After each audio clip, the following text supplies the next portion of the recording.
بسم اللہ الرحمن الرحیم الحمدللہ وحدہ والصلاة والسلام علی من لا نبی بعد۔ معزز و مکرم سامعین، کروڑا بار شکر ہے اس پروردگار عالم کا کہ جس نے آج ہمیں خوبصورت انداز میں پاک و صاف ہو کر اپنی بارگاہ میں آ کر سجدہ ریز ہونے کی عظیم سعادت نصیب فرمائی۔ کائنات کے اندر کوئی بھی عمل ہوتا ہے، کوئی بھی معاملہ ہوتا ہے، وہ حرکات و سکنات ہیں، وہ کسی قسم کی مخلوق ہے۔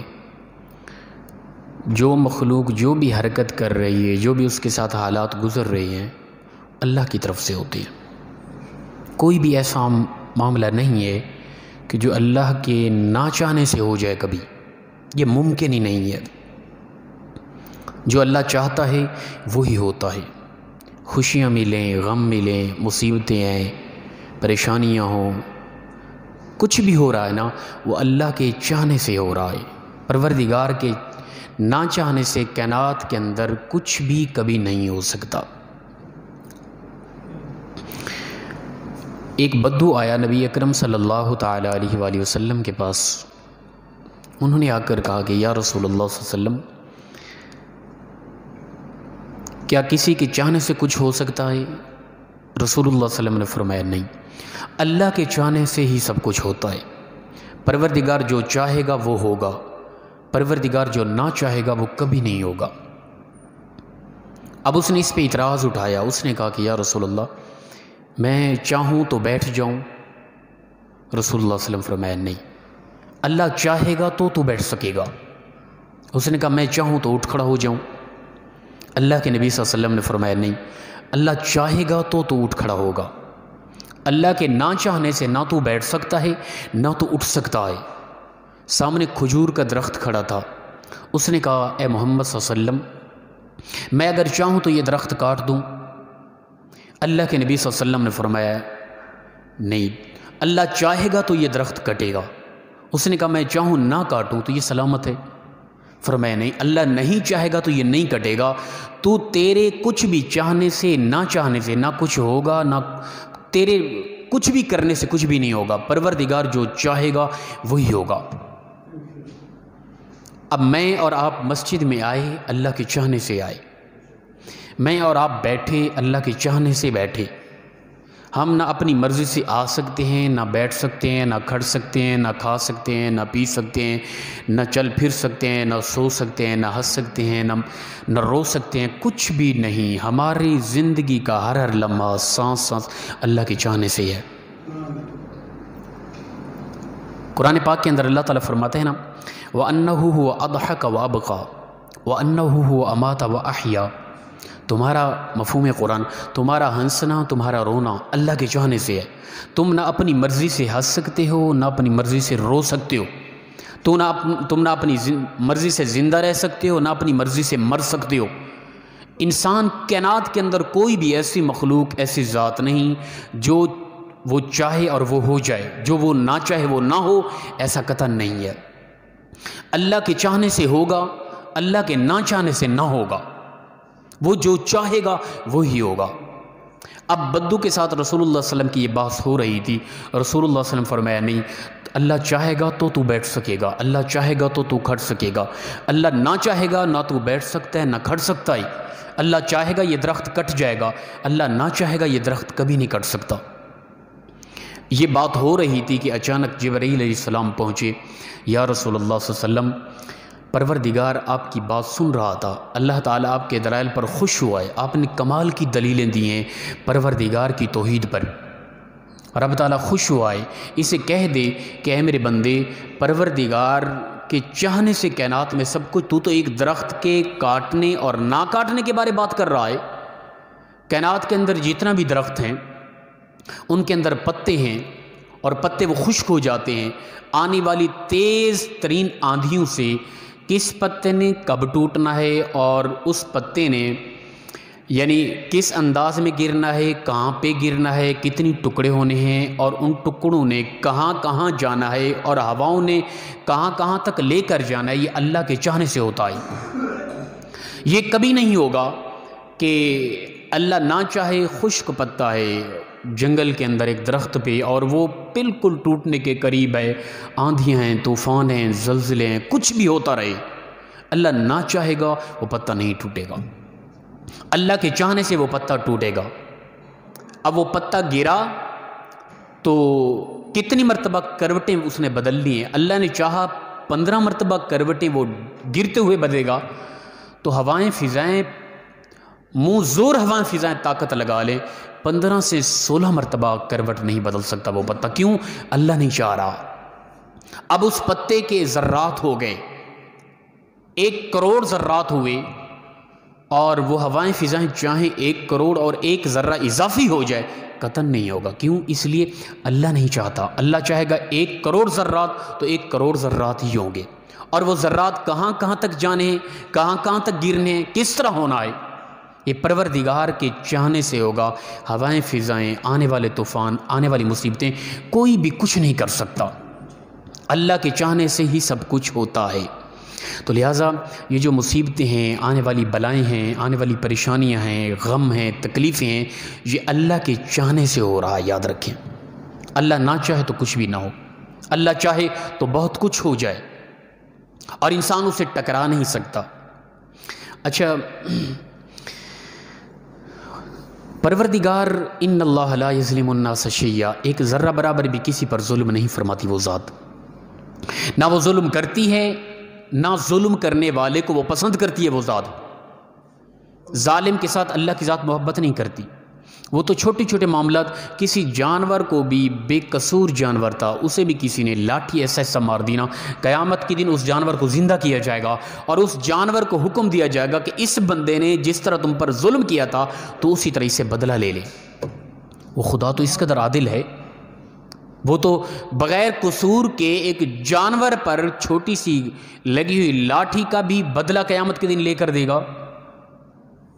تو وہ پروردگار کس طرح عام عوام الناس ہے، اس کے بندے ہیں، عبادت بھی کر رہے ہوں، اچھے بھی ہوں، اور وہ ان پر ظلم و ستم کرے، عجیب عجیب بیماریاں کے اندر مبتلا انہیں کر دے، یہ کیسے ممکن ہو سکتا ہے؟ تو اللہ کے چاہنے سے سب کچھ ہوگا، اللہ کے نہ چاہنے سے کچھ بھی نہیں ہوگا۔ وہ جو چاہے گا وہ ہوگا، جو نہیں چاہے گا وہ قطعاً نہیں ہوگا۔ پوری کائنات مل کر بھی کوشش کر لینا، کچھ نہیں ہو سکتا۔ پوری کائنات مل کر، تمام کائنات کے لوگ مل کر، تمام ہوائیں فضائیں، پوری قوتیں مل کر ایک پتا بھی اللہ کے نہ چاہنے سے ہلا نہیں سکتی، اللہ کے نہ چاہنے سے۔ اور وہ چاہے تو ایک لمحے کے اندر، جس طرح پچھلی قوموں کے ساتھ ہوا، ایک لمحے میں آنن فانن پوری زمین کو تہس نہس کر دے، اس کے چاہنے سے یہ کچھ بھی ہو سکتا ہے۔ تو لہٰذا جب جو کچھ ہوگا، جس طرح ہوگا، جیسا بھی ہوگا نا، خدا کے چاہنے سے ہوگا، اس کے چاہنے کے علاوہ کبھی قطعاً کچھ نہیں ہو سکتا۔ اللہ اکبر۔ اچھا، مصیبتیں آتی ہیں کیوں آتی ہیں؟ ان کی بنیادی وجہ کیا ہے؟ ہمارے عجیب طرح کے مزاج ہو چکے ہیں، ہم نے کبھی نہیں سوچا کہ آنے والی مصیبت ہے، یہ بیماریاں ہیں، عجیب طرح کی امراض شروع ہو گئی ہیں، لوگ پریشان حال ہیں، یہ کیوں آئی، ان کا حل کیا ہے؟ حقیقت کی طرف ہم کبھی متوجہ نہیں ہوئے، ہم نے صرف سوچا اور پریشان رہے، اس کا آنے کی وجوہات بھی نہیں ڈھونڈی، اس کے حل کی وجوہات بھی نہیں ڈھونڈی ہم نے کبھی۔ جب بھی کوئی مصیبت آتی ہے نا، اس مصیبت کے آنے کی بنیادی وجہ انسان کے ذاتی گناہ ہوتے ہیں۔ گناہ کے علاوہ پروردگار بے قصور کسی پر ان اللہ لا یظلم الناس شیئا، ایک ذرہ برابر، چونٹی کے کاٹنے کے برابر بھی پروردگار کسی کو درد نہیں دیتا بے قصور انسان کو۔ میں کہتا ہوں وہ تو جانور پر بھی عام ہلکا سا ظلم، نا انصافی کرنے والے انسان سے وہ بدلہ لیتا ہے۔ جو جانور کے متعلق اس قدر حیا کرتا ہے، وہ اپنے بندوں کو پر کیوں ظلم کرے گا؟ جو ملاوٹ کرنے والے پر سختی کرتا ہے کہ تو نا انصافی کر رہا ہے، ٹھیک ہے نا، جو کرپشن کرنے والے پر سختی کرتا ہے کہ تو غلط کر رہا ہے، جو غرور و تکبر کرنے والا وہ انسان جو اپنے چھوٹے طبقے پر تکبر کرتا ہے، اکڑ ہے اس کے اندر، اس کے ساتھ سختی کرتا ہے کہ یہ تو کیوں کر رہا ہے۔ جو پروردگار اس قدر انصاف کرتا ہے، جو جانوروں حیوانات کے بھی حقوق کا حکم دیتا ہے، کیا وہ اپنے بندوں پر ناانصافی کرے گا؟ بے قصور بندوں پر ظلم و ستم کرے گا کیا وہ؟ نہیں میرے بھائی، جب بھی کوئی مسئلہ کھڑا ہوا، جب بھی کوئی مصیبت آئی، جب بھی کوئی پریشانی آئی، جب بھی کوئی غم درد آئے نا، اس کی بنیادی وجہ ہمارے ذاتی گناہ ہوتے ہیں، اس کے علاوہ کوئی وجہ نہیں ہوتی، یاد رکھیں۔ ہم پچھلی قوموں کی طرف دیکھ لیں، اللہ تعالیٰ فرماتے ہیں نا وَمَا أَصَابَكُم مِّن مُّصِيبَةٍ فَبِمَا كَسَبَتْ أَيْدِيكُم، کوئی بھی تمہیں مصیبت، پریشانی، غم درد، مرض نہیں پہنچتی، اس کی بنیادی وجہ یہ ہوتی ہے کہ وہ تمہارے کیے ہوئے کسب جو ہوتے ہیں نا، ان کی وجہ سے مصیبتیں آتی ہیں۔ تم جو عمل کرتے ہو نا، ان اعمال کے مطابق پروردگار تمہارے ساتھ معاملات کرتا ہے۔ پچھلی قوموں کی طرف ہم دیکھیں، کوئی بھی ایسی قوم گزری ہو کہ جو نیک تھی، اچھی تھی، انبیاء کی مانی اس نے، اللہ کے احکام کے مطابق چلتی رہی، اچھا کردار تھا، عدل و انصاف تھا، شراب سے دور تھے، زنا سے دور تھے، بدفعلی بد کرداری سے دور تھے، حسن اخلاق تھا ان کے اندر، پھر بھی پروردگار نے ان پر عذاب مسلط کیا ہو۔ تاریخ انسانیت کے اندر یہ بات نہیں ملتی۔ جب بھی کسی قوم پر کوئی بھی عذاب مسلط ہونا، اس کی بنیادی وجہ ان کے گناہ تھے۔ قوم نوح کی طرف دیکھ لیں، اللہ کے نبی پیغمبر، پیارے پیغمبر حضرت نوح علیہ السلام کی اس قدر نافرمانی پر اتر آئے کہ ان کی جب اولاد پیدا ہوتی، کوئی بچہ پیدا ہوتا، عقل شعور جب اس میں پیدا ہوتا نا، کچھ بڑا ہو جاتا، تو وہ لے کر آتے اللہ کے پیارے پیغمبر حضرت نوح علیہ السلام کے سامنے، اور اس بچے کو یعنی اشارے کے طور پہ سمجھاتے کہ یہ بندہ دیکھ لو، کبھی بھی اس بندے کی قطع نہیں ماننی، جو یہ کہے اس کے برعکس چلنا ہے۔ یہ قوم کی طبیعت ہو گئی تھی، مزاج ہو گیا تھا، تو پروردگار کا عذاب آیا۔ اسی طرح اس سے آگے چلتے جائیں، ہر دور میں قوم نمرود کی طرف دیکھ لیں، خدائی کا دعویٰ کیا۔ حضرت ابراہیم علیہ السلام بار بار سمجھاتے رہے، بار بار سمجھاتے رہے، پوری قوم کو سمجھاتے رہے، جب نہ سمجھے تو اللہ کی طرف سے عذاب آیا۔ قوم فرعون کی طرف دیکھ لیں، کسی بھی قوم کی طرف دیکھ لیں، ان پر عذاب جب بھی آیا نا، دراصل ان کے کیے کی وجہ تھی، اس لیے عذاب آیا۔ کوئی بھی ایسا انسان نہیں ہے جو ایک چھوٹا سے معاملہ ایسا ثابت کر دے انسانی تاریخ میں کہ پروردگار نے اچھے لوگوں کو، اچھی قوم تھی، اللہ کے احکام کے مطابق چل رہی تھی، کوئی خطا نہ تھی، اجتماعی گناہ نہ تھے ان کے اندر، پھر بھی ان پر عذاب آیا، ایسا قطعا نہیں ہے۔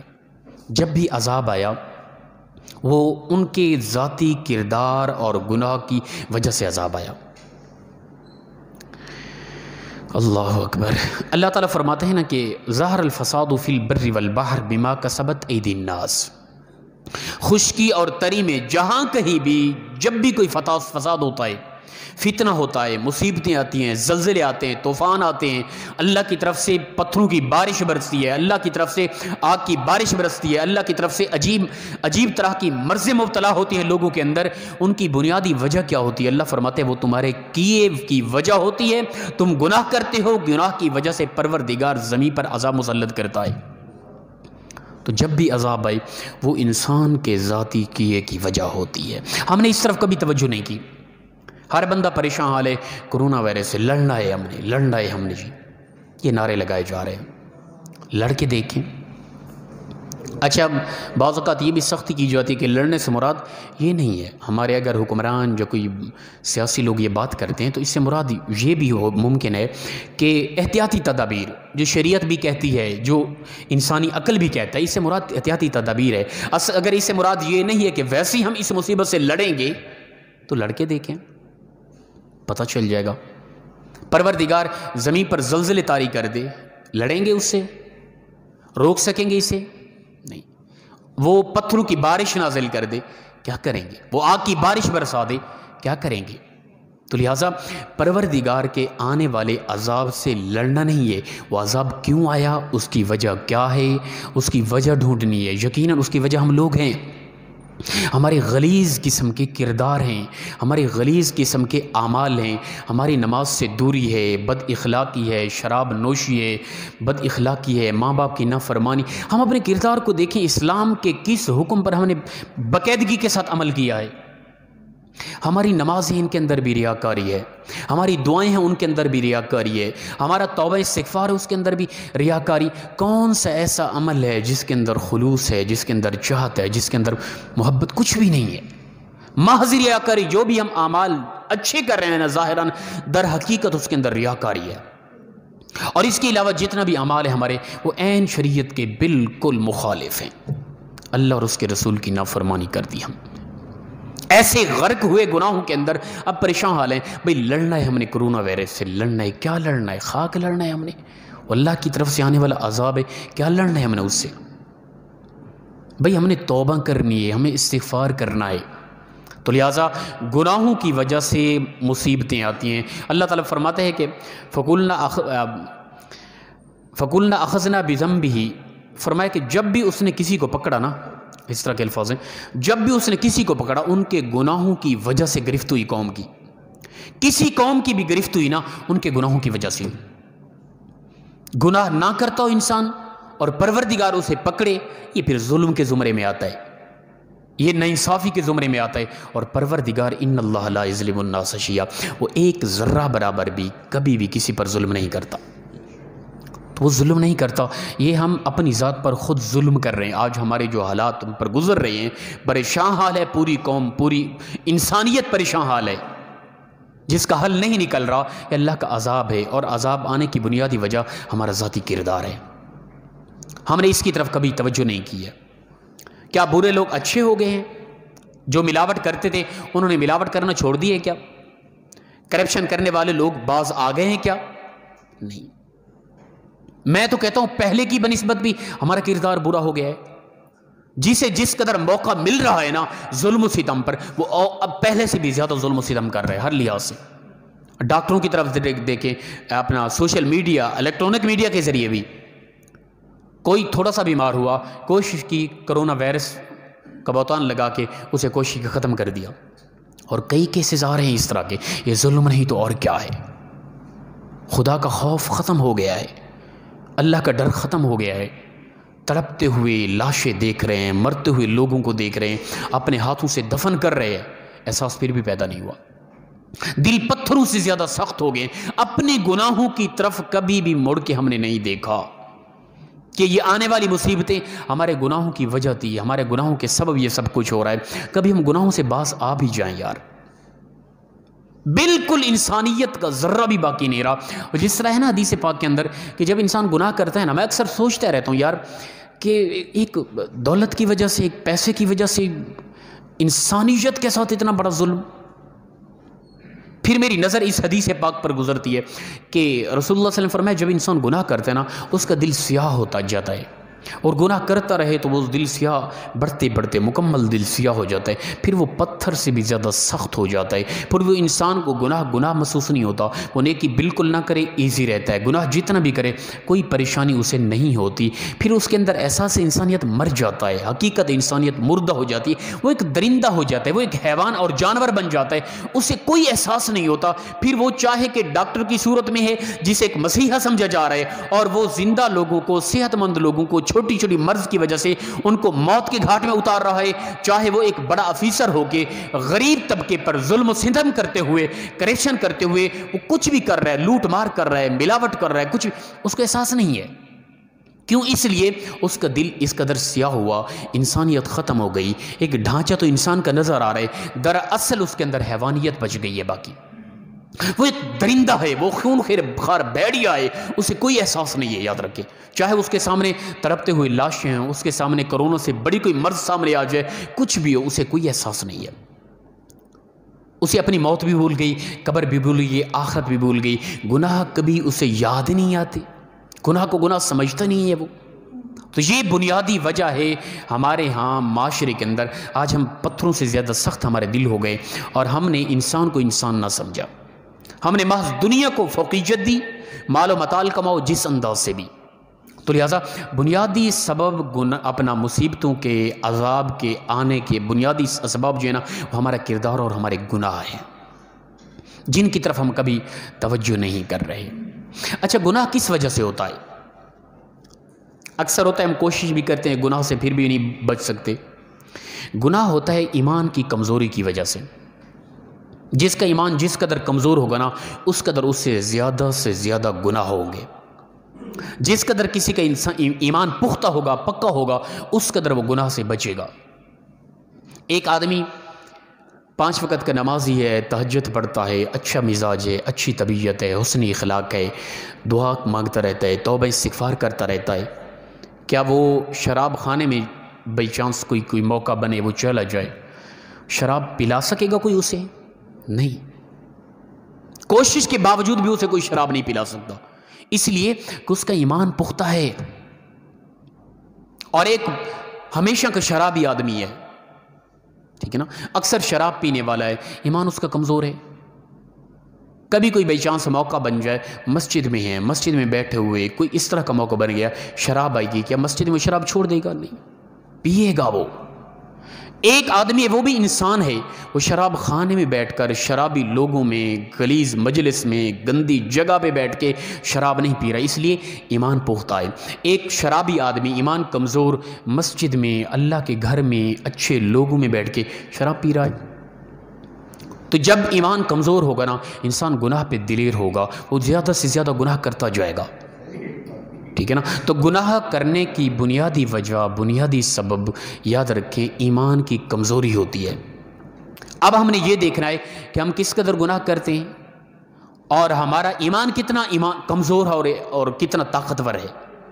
اگر ہم اپنے گناہوں، اپنے کردار کی طرف دیکھیں، خدا کی عزت کی قسم ہمارا ایمان بہت کمزور ہو چکا ہے، بالکل کمزور ہو چکا ہے، کچھ بھی نہیں رہا ہمارے پلے، کچھ بھی نہیں رہا۔ کس قدر ہم گناہ گار ہیں، کیسا ہمارا کردار ہے، کیسے ہم جی رہے ہیں۔ اللہ اکبر۔ تو یاد رکھیں کہ ایمان پختہ ہو تو انسان گناہ سے بچ جاتا ہے۔ ایک روایت کے اندر آتا ہے کہ روم کے بادشاہ نے ایک صحابی رسول کو کسی معاملے کے اندر گرفتار کر لیا، پکڑ لیا، اس کے سامنے پیش کیا گیا۔ اب اس بادشاہ نے کہا کہ اس کے ایمان کو ہم نے کمزور کر دینا ہے، ایمان سے اسے دور کر دینا ہے، بلکہ اس کا ایمان ویسے ہی ختم کر دینا ہے۔ حتی الامکان اس نے کوشش کی، وہ اللہ کے محبوب کا صحابی تھا، ایمان پختہ تھا۔ اب اس روم کے بادشاہ نے پوری کوشش کی کہ اسے ہر لحاظ سے لالچ دو، کھانے دو، عیش و عشرت دو، اور اس کا ایمان ختم کر دو، دل سے ایمان خارج کر دو اس کے۔ انہوں نے پوری کوشش کی، کچھ ان کے ہاتھ میں نہ آیا۔ ایک پادری نے مشورہ دیا کہ ایسا کرو، عرب کے لوگ ہیں نا، جو یہ ان کو گڑتی میں یہ دیا جاتا ہے کہ یہ جو چیز پسند کرتے ہیں نا، میں بنیادی 3 چیزیں ہیں، عرب کے لوگ اسے بہت پسند کرتے ہیں۔ وہ کیا ہے؟ شراب ہے، کباب ہے اور شباب ہے۔ حسن و جمال، خوبصورت لڑکی لاؤ، قسم و قسم کی شرابیں لاؤ، اور اسی طرح کسی جانور کے کباب، خوبصورت گوشت بنا کے اس کے سامنے رکھو۔ اور یہ عرب لوگوں کا زمانہ جہالت کے اندر یہ ایک طبیعت تھی، عرب کے لوگ ان 3 چیزوں کو بہت پسند کرتے تھے۔ اور بلکہ عرب کے پرانے لوگوں کی شاعری کو دیکھیں نا، انہی تینوں چیزوں کا تذکرہ ہے، خوبصورت لڑکی، شراب، کباب۔ یہ 3 چیزیں، ان پر وہ مر مٹ جاتے تھے، ان کی وجہ سے ان کی اکثر لڑائیاں ہوتی، جھگڑے ہوتے، ان 3 چیزوں کو حاصل کرنے کے لیے۔ تو پادری نے اس بادشاہ کو کہا کہ تم ایسا کرو کہ 3 چیزیں لاؤ، ان کے ذریعے اس کا ایمان کمزور کر کے ایمان سے خارج کر سکتے ہو تم۔ اس بادشاہ کی اپنی بیٹی جوان تھی، خوبصورت تھی، اس نے یہ کام اپنی بیٹی کے سپرد کر دیا۔ اس بچی نے ہار و سنگار کر کے اندر پہنچی، شراب بھی لے گئی، قسم و قسم کے کباب بھی لے گئی۔ اب یہ عرب کا جوان تھا، ان کی طبیعت میں یہ چیز تھی، راسخ تھی، اور یہ اس چیز کے بڑی لالچ رکھتے تھے یہ لوگ۔ اس لڑکی نے جا کے شباب، کباب، شراب اس کے سامنے رکھی۔ 3 دن گزرنے کے بعد وہ لڑکی باہر آئی اور آ کے اپنے باپ کو، بادشاہ کو کہا کہ ابا جان، یہ کوئی انسان ہے، پتھر ہے، لوہا ہے، مجھے تو کچھ سمجھ نہیں آ رہی۔ عرب کے لوگ جن کی طبیعت میں یہ چیز راسخ تھی، جو اس چیز کو پسند کرتے تھے، انہی 3 چیزوں کی وجہ سے یہ قتل و غارت کرتے تھے، اور جن کی گڑتی میں یہ چیز ہوتی تھی۔ 3 دن سے لگاتار میں اپنے حسن و جمال کا اظہار کرتی رہی، شراب سامنے رکھتی رہی۔ اس کے اندر ایسا حیا، اس نے شراب کے لیے نہ منہ کھولا، کباب کے لیے نہ منہ کھولا، میرے حسن و جمال کے لیے آنکھیں اٹھا کے بھی نہ دیکھا اس نے، اس قدر حیا۔ بادشاہ تڑپ گیا، اس نے اٹھ کے جا کے سلوٹ کیا اور کہا کہ سلام ہو اس محمد عربی کو کہ جس نے اس قدر عجیب طبیعت والے لوگوں کے اندر ایسا ایمان راسخ کیا کہ وہ ان کے اندر ایسا حیا پیدا ہوا کہ وہ انسان عام انسان لگتے نہیں، لگتے ہیں کہ یہ وہ لوگ ہیں جنہیں مسجود ملائکہ کہا گیا ہے۔ تو لہذا ایمان پختہ ہو اگر تو انسان گناہ نہیں کرتا۔ ایمان کی کمزوری ہے بنیادی طور پہ، ہمارے بالکل ایمان کمزور ہو چکے، اس لیے ہم سے گناہ سرزد ہوتے ہیں اور گناہوں کی وجہ سے مصیبتیں آتی ہیں۔ تو جب بھی کوئی مصیبت آئی اس پہ ہم نے توبہ استغفار کرنا ہے، اس مصیبت سے اللہ کے عذاب سے لڑنا نہیں ہے۔ احتیاطی تدابیر شریعت کا حکم ہے، احتیاطی تدابیر حکومت کا حکم ہے، یہ عقل مندی ہے، احتیاط ضروری ہے، لڑنا نہیں ہے اس سے۔ ہم نے توبہ کرنی، ہم نے استغفار کرنا ہے۔ تھوڑا تھوڑا کوشش کریں، گناہ جو اکثر عام طور پہ ہم کرتے ہیں نا، ہمارے اندر کئی لوگ بیٹھے ہوں گے بمائے میرے، ہم میں سے کچھ لوگ ہوتے ہوں گے اکثر جھوٹ بولتے ہوں گے، کوئی کاروبار ایسا ہوگا اس کے اندر ملاوٹ کرتے ہوں گے، کوئی افسر ہوں گے بڑے وہ کرپشن کرتے ہوں گے، چھوٹے طبقے پر ظلم و ستم کرتے ہوں گے۔ ہر بندہ اپنے اپنے معاملات میں جتنی حد تک ہو سکتا ہے وہ انسانیت کی تذلیل کر رہا ہے۔ تو لہذا اگر ہم چاہتے ہیں نا کہ ان معاملات سے ہم بچ جائیں، اللہ کا عذاب ٹل جائے، تو ہم تھوڑا تھوڑا کوشش کریں، گناہ جو ریگولر چل رہے ہیں نا ہمارے، ان سے تھوڑا دور ہونے کی کوشش کریں۔ ہمارے ہاں کئی ہوں گے اس وقت یہاں بیٹھے ہوں گے، اللہ نہ کرے ایسے ہوں، اللہ کرے سارے نمازی ہوں، ہمارے ہاں کئی ہوں گے جو نماز بالکل صبح کی نماز بھی نہیں پڑھتے ہوں گے، جمعہ کی نماز میں بمشکل آ جان پہنچے ہم۔ تو لہٰذا ہم کوشش کریں گناہ سے بچیں، نیکیوں کی طرف مائل ہوں، تسبیح و تحلیلات کریں، گھروں کے اندر اپنے بچوں کو حکم کریں، توبہ استغفار کریں، ہمیشہ لگاتار جو جس بھی فیلڈ میں ہے کام کر رہے ہیں تسبیح پڑھتے رہیں، درود پاک پڑھتے رہیں، توبہ استغفار کرتے ہیں، اللہ کے ہاں اپنے گناہوں کو سامنے رکھ کے گڑ گڑا کے کبھی رونے کی کوشش کریں، یہ مصیبتیں ٹل جائیں گی۔ مین بنیادی وجہ آنے والی مصیبتیں، یہ وائرس، یہ بیماریاں، یہ پریشانیاں، یہ معاملات، ان کی بنیادی وجہ ہمارے گناہ ہیں، اور پروردگار کبھی بھی کسی قوم پر عذاب مسلط نہیں کرتا جب تک وہ قوم اجتماعی طور پہ گناہوں کے اندر مبتلا نہیں ہوتی۔ جب بھی کسی قوم پر، آپ تاریخ کا مطالعہ کر کے دیکھیں، قرآن حدیث کو اٹھا کے دیکھیں، جب بھی کسی قوم پر عذاب مسلط ہونا، مین ان کا بنیادی ذاتی کردار ہوتا تھا غلط، اس کردار کی وجہ سے اللہ تعالیٰ ان کو عذاب دیتا تھا۔ آج ہمارا بھی کچھ ایسا ہی حال ہے، تو ہم کوشش کریں اس معاملے میں احتیاط کریں۔ دعا ہے پروردگار ہم سب کو عمل کی توفیق عطا فرمائے۔ وآخر دعوانا الحمدللہ رب العالمین۔